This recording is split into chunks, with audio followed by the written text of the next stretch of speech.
কলকাতার park street অঞ্চলের hotel থেকে গ্রেপ্তার বাংলাদেশি বিএনপি নেতা।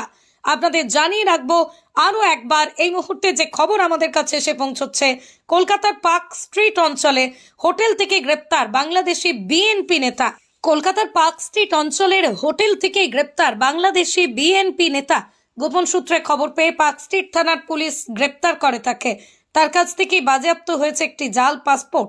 পুলিশ সূত্রে জানা গেছে, পাসপোর্টে লেখা তিনি রাজস্থানের বাসিন্দা এবং দিল্লিতে কাজ করেন। হোটেল সূত্রে জানা গিয়েছে, গত 2 বছর ধরেই বাংলাদেশ থেকে নাম পাল্টে পালিয়ে আসা যাওয়া করতেন তিনি। কলকাতার মার্কিউ স্ট্রিটের একটি হোটেলে উঠতেন। ধৃতের আসল নাম সেলিম মাতব্বর। তিনি বাংলাদেশের মাদারীপুরের বিএনপি নেতা। আজ তাকে তোলা হয় ব্যাংকশাল কোর্টে। আদালত পুলিশ তাকে জিজ্ঞাসাবাদ করার জন্য নিজেদের হেফাজত চাইবেন বলেই খবর। সুস্থ থাকতে কে না চায়, কিন্তু দিনের পর দিন সুস্থ থাকতে চাইলেও যেন সুস্থ থাকা আর হয়ে উঠছে না। কারণ বিভিন্ন জায়গা থেকে সুস্থ হয়ে যাবেন এমন প্রতিশ্রুতি পেলেও মেলেনি কোনো সুরাহা। আপনি ভাবছেন কোথায় যাবেন, কিভাবে সুস্থ থাকবেন, এমন নানা প্রশ্নের সম্মুখীন হচ্ছেন। কিন্তু ভাবুন তো, এমন কোনো ডাক্তারবাবুর সন্ধান যদি আমরা দিই আপনাকে, যেখানে গেলে আপনি ম্যাজিকের মতো সুস্থ হয়ে যাবেন, কেমন হবে?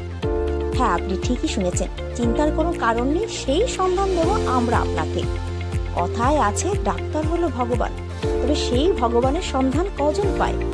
আজ আমরা এমন একজন ডাক্তারবাবুর অর্থাৎ ডক্টর সন্তুদের সঙ্গে পরিচয় করিয়ে দেব, যেখানে রোগী ম্যাজিকের মতো সুস্থ হয়ে যান। এটা কোনো গল্প নয়, এটাই বাস্তব।